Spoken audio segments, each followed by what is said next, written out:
bahasan selanjutnya dari buku akidah kelas 1 MBTA semester 2 nih.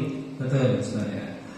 Baik Ustaz, langsung saja kita masuk ke kalimat thayyibah tasbih. Ya, tasbih itu Ustaz, kalau pengertiannya itu apa Ustaz?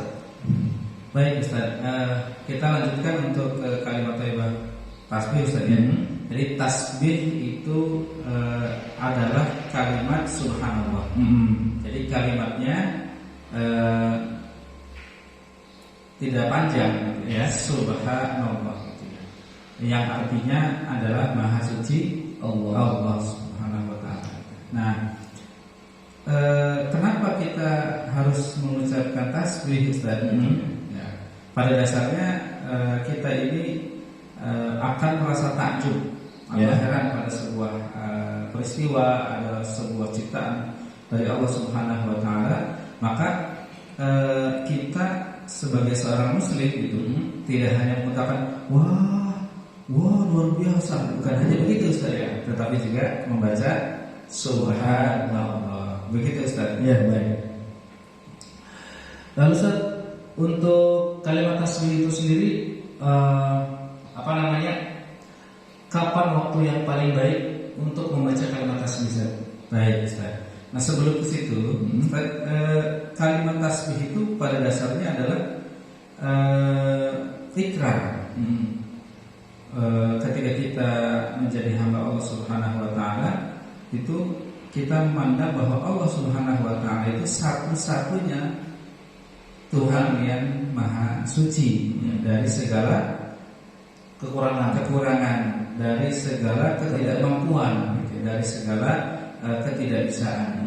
Kenapa? Karena sesungguhnya Allah Subhanahu wa taala itu maha suci begitu ya. Semuanya kalau Allah sudah berkehendak hanya mengatakan kun jadilah fayakun, maka jadilah. Nah, oleh karenanya kita sebagai seorang muslim harus banyak bertasbih, berzikir dengan zikir tasbih ini Ustaz.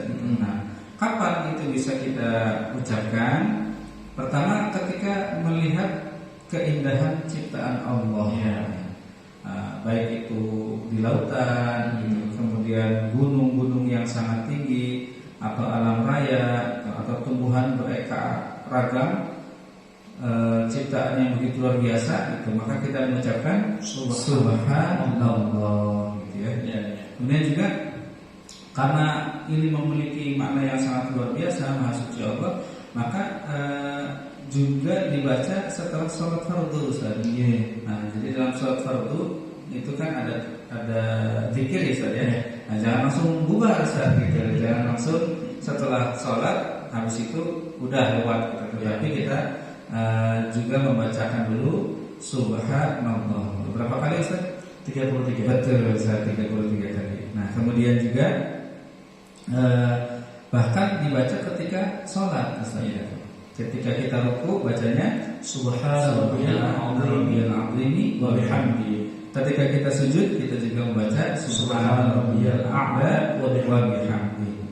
Nah, kemudian juga dimanapun saat kita berzikir karena mengingat dan menyebut nama Allah gitu ya, bukan hanya pada salat gitu ya. Kenapa? Karena memiliki makna dan bahasa yang luar biasa. Oleh karenanya sampai di dalam Al-Quran itu Ustaz menyebutkan bahwa semua apa yang ada di langit dan apa yang ada di bumi itu bertasbih kepada Allah Subhanahu wa taala. Di dalam surah As-Saff ayat 1 itu Allah Subhanahu wa taala menyampaikan Sabbahalillahi ma fis samawati wa ma fil ardh wa huwal azizul hakim. Telah bertasbih semua yang ada di langit dan apa yang ada di bumi, dan Dia Allah Subhanahu wa taala Maha Perkasa lagi Maha Bijaksana.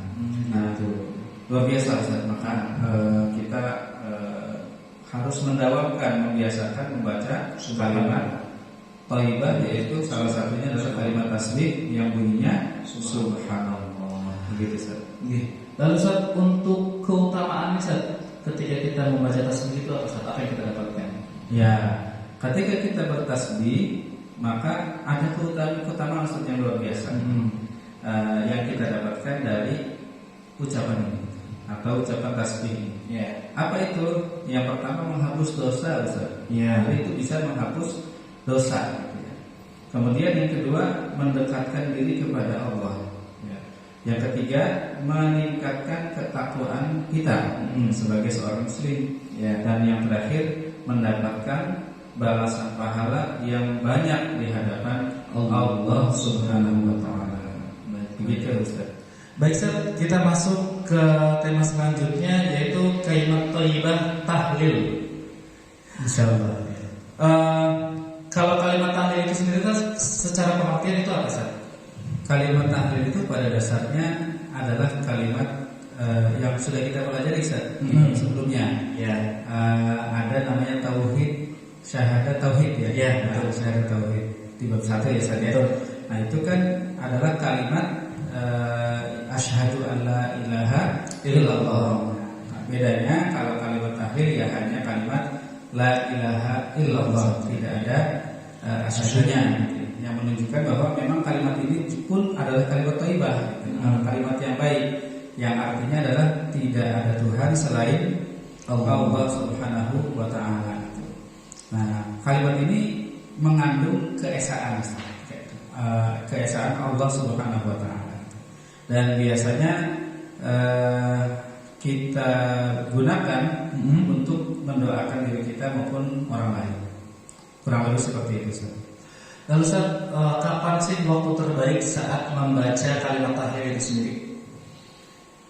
Kalimat tahlil ini kan sebenarnya adalah kalimat yang untuk menunjukkan tidak ada Tuhan selain Allah. Ya, betul. Artinya tidak boleh kita meminta kepada selain Allah Subhanahu wa taala. Maka di kitab akidah ya, di buku akidah ini di bab 3 ya, itu dijelaskan bahwa kapan kita membaca kalimat tahlil itu pertama bisa buat mendoakan orang yang telah meninggal dunia ya, atau kita sering dengar dengan istilah tahlilan gitu ya. Kemudian yang kedua berzikir setelah sholat 5 waktu.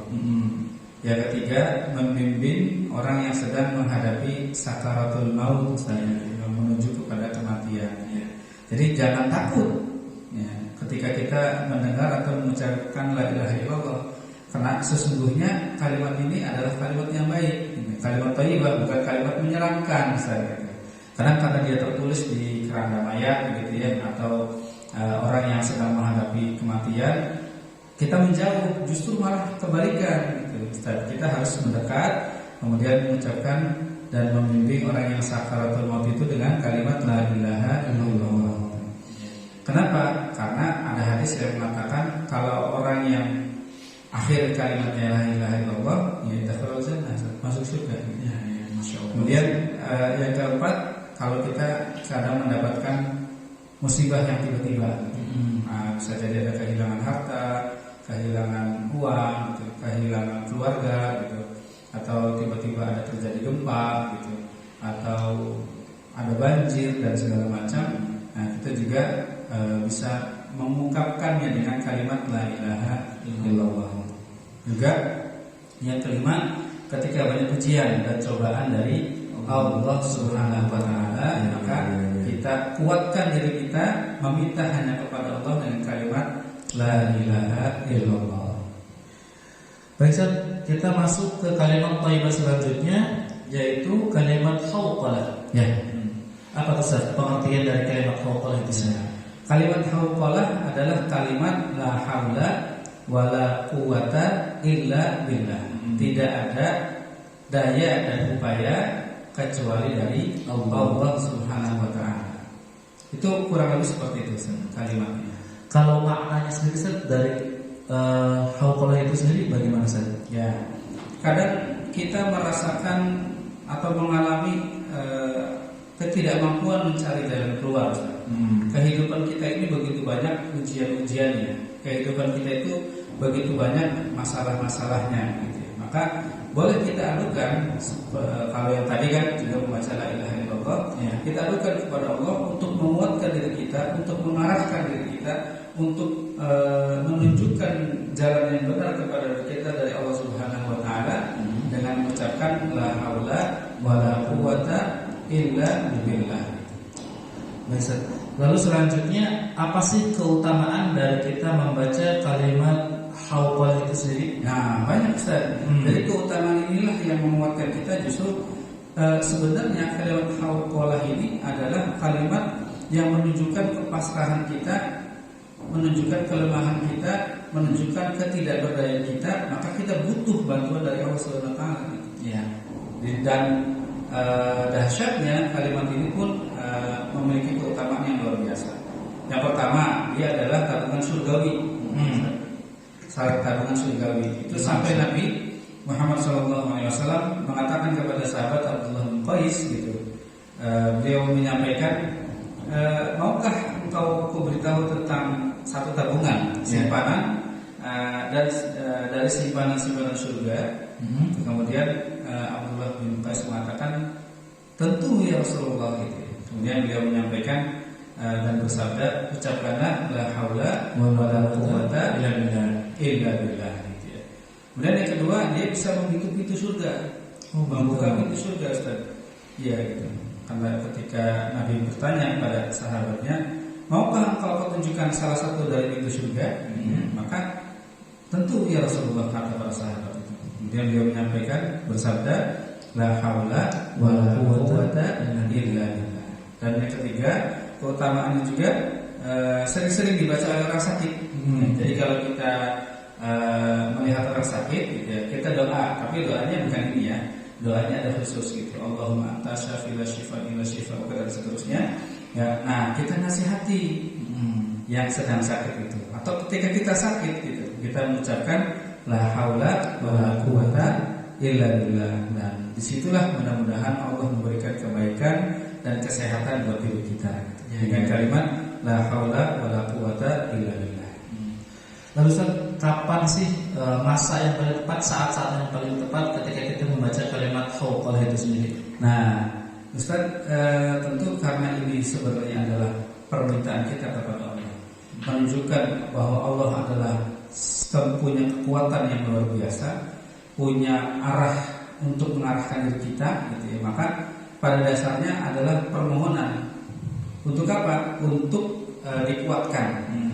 Maka di dalam kitab atau buku akidah bab 3 ini disebutkan yang pertama, bacaan hauqalah itu bisa disampaikan atau diucapkan ketika kita melakukan pekerjaan yang berat. Jadi yang kita merasa kayaknya kita nggak mampu deh.